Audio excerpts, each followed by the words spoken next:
Halo anak-anak, berjumpa kembali bersama Pak Guru di sini, Pak Rusdi Akiman, dalam mata pelajaran geografi. Kali ini dengan submateri karakteristik negara-negara ASEAN.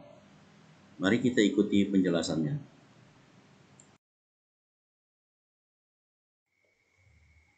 Nah, yang pertama kali kita pelajari adalah negara Indonesia sebagai salah satu anggota ASEAN.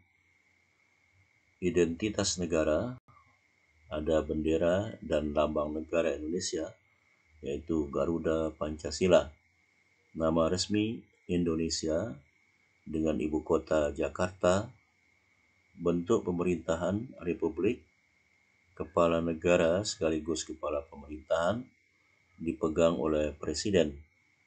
Bahasa utama adalah bahasa Indonesia. Agama yang ada di Indonesia terdiri dari Islam, Kristen, Hindu, Buddha, Katolik, dan Konghucu. Suku bangsa yang ada di Indonesia dari hasil sensus 2010, jumlah suku bangsa lebih kurang 1.128 suku bangsa, seperti suku Jawa, suku Sunda, Batak, Bugis, suku Sasak, Ambon, Asmat, dan suku Madura, dan lain-lain. Penduduknya sekitar 255, juta jiwa pada tahun 2015. Mata uang rupiah, hari kemerdekaan tanggal 17 Agustus 1945. Lagu kebangsaan Indonesia Raya, maskapai penerbangan Garuda Indonesia Airlines atau GIA. Bandar udara yang ada di Indonesia adalah Soekarno-Hatta di Tangerang, Kuala Namu di Medan, Adi Sumarno di Solo, Bandara Internasional Ngurah Rai di Bali, Bandar Udara Sultan Hasanuddin di Makassar, dan lain-lain.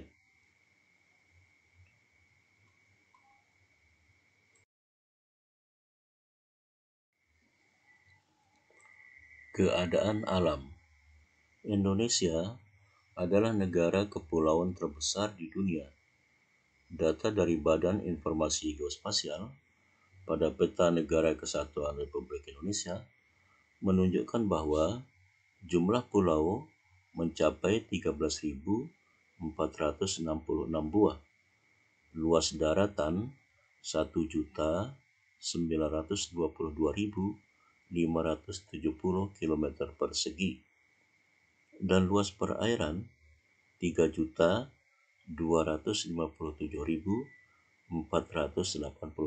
km persegi.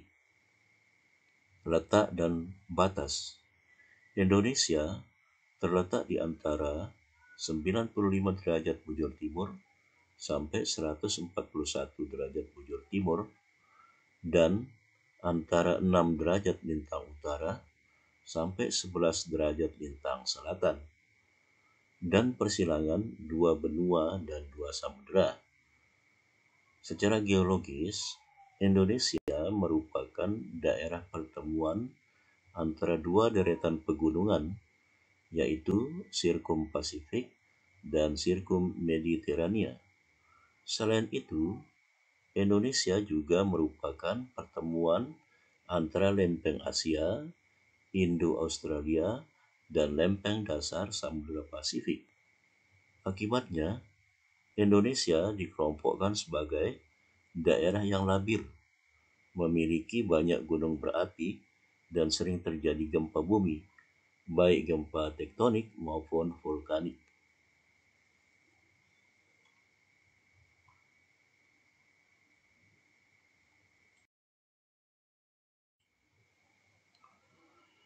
Iklim. Indonesia beriklim tropis karena terletak di antara dua garis balik 23,5 derajat lintang utara sampai 23,5 derajat lintang selatan. Bentang alam. Permukaan bumi memiliki perbedaan ketinggian secara vertikal yang disebut relief. Indonesia memiliki relief yang beraneka ragam bentuknya. Beberapa relief daratan di Indonesia antara lain: 1. Pegunungan Indonesia memiliki dua deretan pegunungan besar, yaitu Sirkum Pasifik melalui Sulawesi, Maluku, Irian, dan Halmahera. Sirkum Mediterania yang meliputi dua jalur atau busur, yaitu busur dalam yang bersifat vulkanis dan busur luar yang non-vulkanis. Busur dalam melalui Sumatera, Jawa, Bali, Lombok, Sumbawa, Flores, Solor, Alor, Weter, Damar, Nila, Serua, Manuk, Kepulauan Banda, dan berakhir di Pulau Ambon.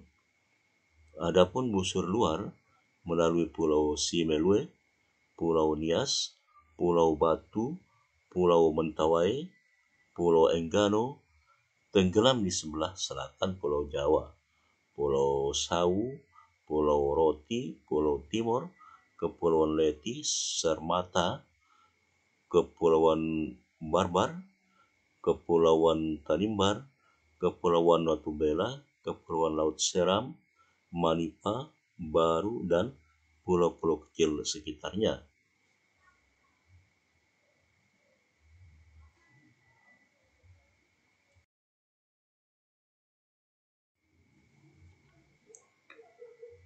Kepulauan Maluku merupakan daerah yang labil karena merupakan pertemuan dua sirkum tersebut, yaitu Sirkum Pasifik dan Sirkum Mediterania. Puncak tertinggi dari keseluruhan relief di Indonesia ada di Puncak Kartens yang ada di Gunung Jayawijaya di Papua dengan ketinggian 4.480 meter dari permukaan air laut. Kedua, dataran tinggi. Beberapa dataran tinggi di Indonesia yang terkenal antara lain dataran tinggi Dieng, dataran tinggi Magelang, Malang, dan dataran tinggi Bandung. Dataran tinggi ini disebut juga plateau atau plateau. 3. Dataran rendah. Dataran rendah adalah bagian permukaan bumi yang tanahnya hampir rata. Ketinggiannya dari 0 sampai 200 meter dari permukaan air laut. Dataran rendah juga banyak dijumpai di daerah aliran sungai. Contoh, dataran rendah di Indonesia adalah dataran rendah di Sumatera bagian timur dan Jawa, Jawa Barat bagian utara.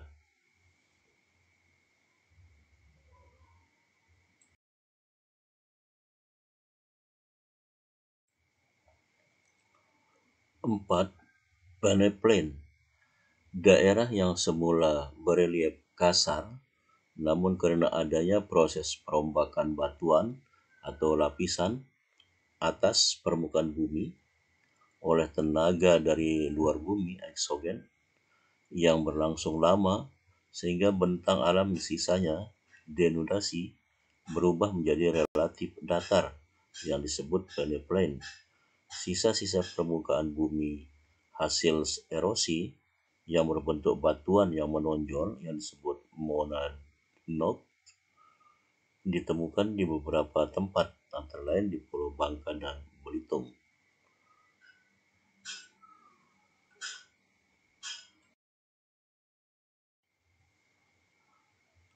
5. Depresi. Depresi adalah bagian permukaan bumi yang mengalami penurunan. Bentuk depresi yang memanjang disebut slang, sedangkan bentuk depresi yang membulat disebut basin.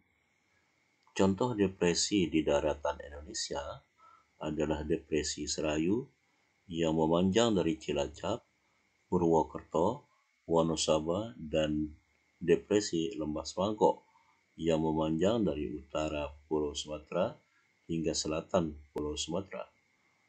Beberapa contoh relief dasar laut di Indonesia adalah sebagai berikut. A. Palung laut, contohnya palung laut Mindanao dan palung laut Kai. B. Lubuk laut, contohnya lubuk laut Sulu dan lubuk laut Banda.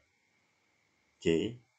Punggung laut, contohnya Punggung Laut Sibolga Sanelius. D. Gunung Laut, contohnya Krakatau. E. Ambang Laut, contohnya Ambang Laut Sulu atau Gibraltar. F. Dangkalan atau Shaw, contohnya Laut Jawa dan Laut Arafuru.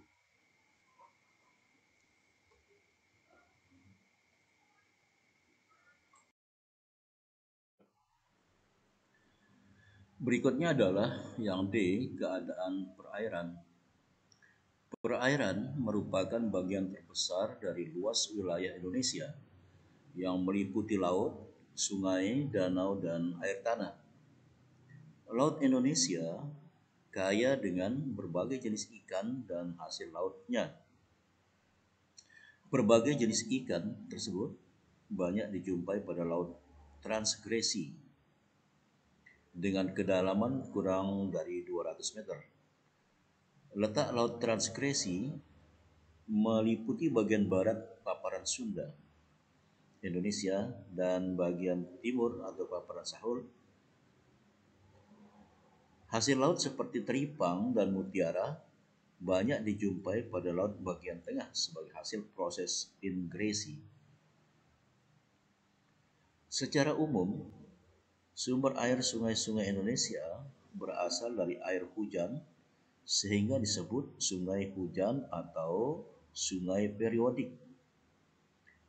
Pada beberapa sungai lain, sumber airnya berasal dari salju atau gletser dan air hujan yang disebut episodik, seperti Sungai Membramu dan Sungai Digul di Papua.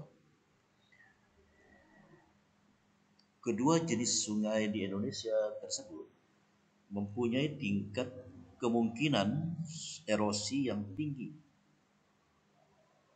Beberapa sungai di pulau-pulau besar seperti Sumatera dan Kalimantan dapat dilayari dengan alat transportasi air seperti perahu, speedboat, dan kapal.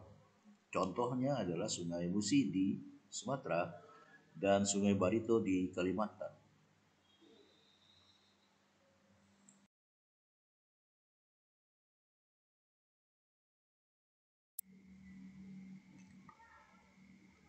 Laut ingresi adalah laut yang terjadi atau terbentuk akibat adanya penurunan kerak samudera sehingga menyebabkan kedalaman laut akan semakin dalam.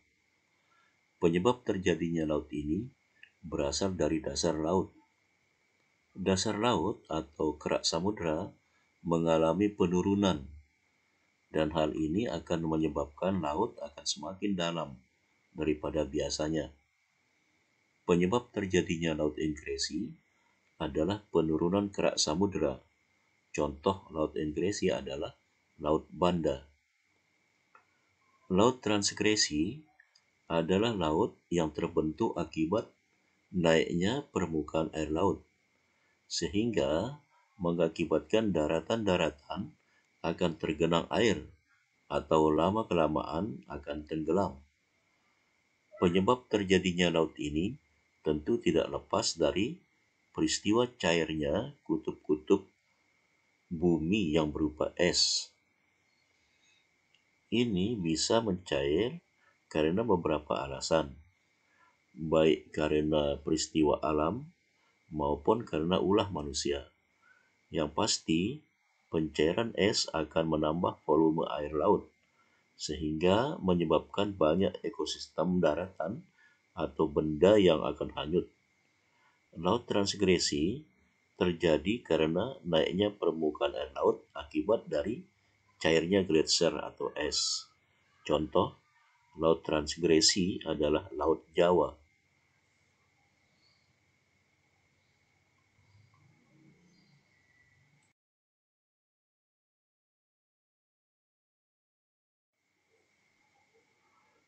Danau di Indonesia pada umumnya menjadi tempat penampungan air. Selain itu, digunakan sebagai pembangkit tenaga listrik, tempat rekreasi, irigasi, dan perikanan darat. Berikut ini 10 danau terluas di Indonesia, yaitu pertama Danau Toba di Sumatera Utara, Danau Towuti di Sulawesi Selatan, Danau Sentani di Irian Jaya, Danau Poso di Sulawesi Tengah, Danau Matana di Sulawesi Selatan, Danau Ranau di Sumatera Barat, Danau Laut Tawar di Aceh, Danau Singkarak di Sumatera Barat, Danau Maninjau di Sumatera Barat, dan Danau Tempe di Sumatera Selatan.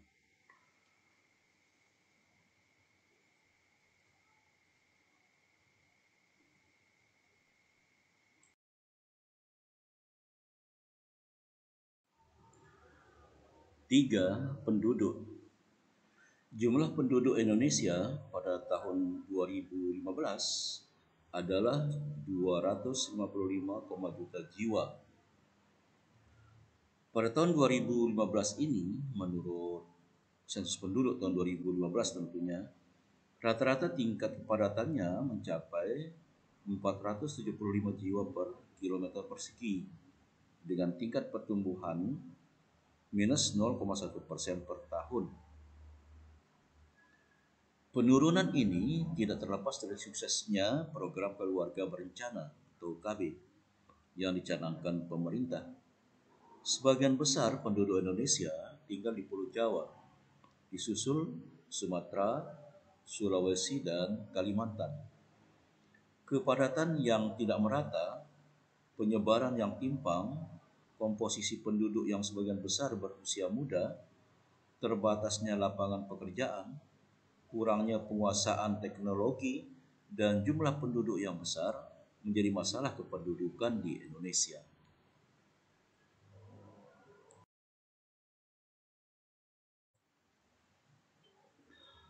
Lapangan kerja yang dianggap semakin sedikit dan tingkat persaingan yang tinggi mengakibatkan banyak dari penduduk Indonesia mengadu nasib ke negara-negara lain seperti Malaysia, kawasan Timur Tengah, Korea, dan Singapura. Etnis Jawa merupakan suku bangsa dengan penduduk paling banyak, lebih kurang 45% di Indonesia. Hampir di setiap pulau ditemukan orang-orang keturunan Jawa. Berikutnya adalah suku Sunda 8%, suku Madura 7%, dan sisanya suku bangsa lain. Dalam berinteraksi, rakyat Indonesia menggunakan bahasa Indonesia yang berakar dari bahasa Melayu sebagai bahasa resmi. Bahasa keseharian setiap suku bangsa menggunakan bahasa sukunya masing-masing, yaitu bahasa ibu. Sebagian besar rakyat Indonesia memeluk agama Islam, yaitu 88% dari jumlah penduduk.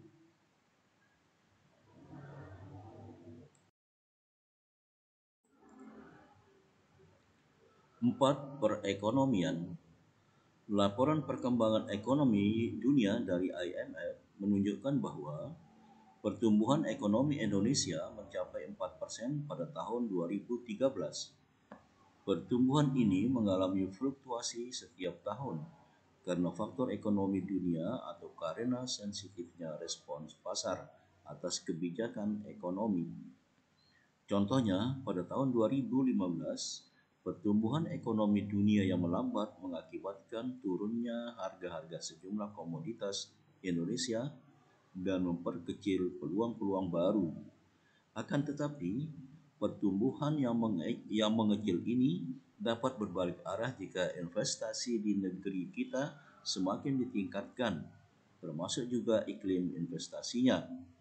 Ekspor utama Indonesia mengadakan sektor minyak dan gas atau migas, serta hasil sumber daya alam berupa bahan-bahan mentah seperti hasil hutan, kayu, rotan, karet, dan lain-lain, tekstil, serta hasil pertanian dan perikanan, beras, udang, dan hasil laut. Adapun impor utamanya berupa perkakas industri, farmasi dan kimia, barang-barang elektronik, dan otomotif.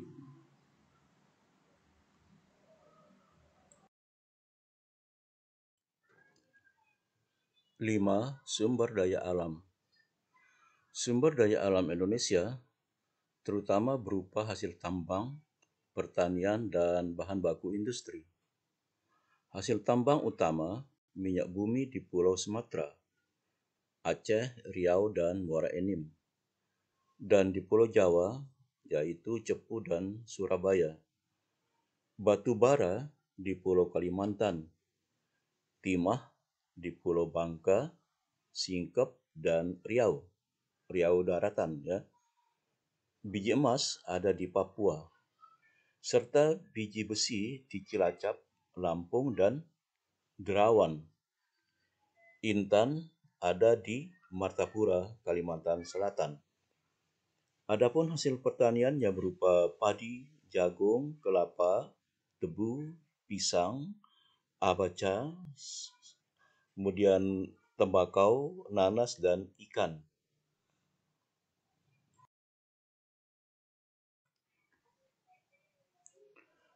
6. Kerjasama. Kerjasama yang dilakukan oleh Indonesia berlangsung secara bilateral, regional, dan multilateral. Kerjasama bilateral atau kerjasama dengan satu negara lain pada umumnya menitik beratkan pada sektor ekonomi berupa ekspor dan impor. Contohnya, Indonesia mengekspor hasil hutan seperti kayu dan bahan-bahan tambang ke Jepang. Sementara Jepang mengekspor barang-barang elektronik dan otomotif ke Indonesia. Kerjasama dalam satu kawasan atau regional dengan negara lain dalam suatu wadah organisasi terlihat melalui ASEAN dan APEC. Kerjasama Indonesia dalam ASEAN meliputi berbagai bidang sesuai latar belakang ketika 5 negara menyatakan untuk membentuk organisasi ASEAN seperti ekonomi, budaya, pertahanan, dan sosial. Kerjasama di bidang ekonomi negara-negara kawasan Asia Tenggara meliputi perdagangan, ekspor-impor, barang-barang mentah serta barang jadi, pengelolaan tanaman pangan dan hutan, pendirian pabrik bersama, pengiriman tenaga kerja, dan masih banyak lagi. ASEAN juga mendirikan pabrik pupuk urea di Indonesia, yaitu di Aceh, sebagai bentuk proyek industri bersama.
Kerjasama Indonesia di negara-negara ASEAN dalam bidang sosial dan budaya, yaitu melalui promosi pariwisata. Contoh, Bali yang dijadikan wisata unggulan menyajikan keindahan panorama, budaya seperti tari kecak dan pendet, dan wisata kuliner. Selain itu, Indonesia mengekspor kerajinan seni ukir kayu, seperti kerajinan mebel dari Jepara ke beberapa negara di Asia Tenggara, seperti Thailand dan Malaysia, dan lainnya. Sejak tahun 2009, United Nations Educational, Scientific, and Cultural Organization (UNESCO) mengukuhkan batik sebagai warisan budaya dunia, yang membuat batik terkenal di mancanegara, khususnya di Asia Tenggara. Kerjasama antara Indonesia dan berbagai negara dilakukan dengan organisasi internasional yang terdiri atas beberapa negara. Contoh, selain di kawasan regional, ada juga kerjasama dengan organisasi-organisasi lain seperti OPEC, Gerakan Non-Blok, dan PBB.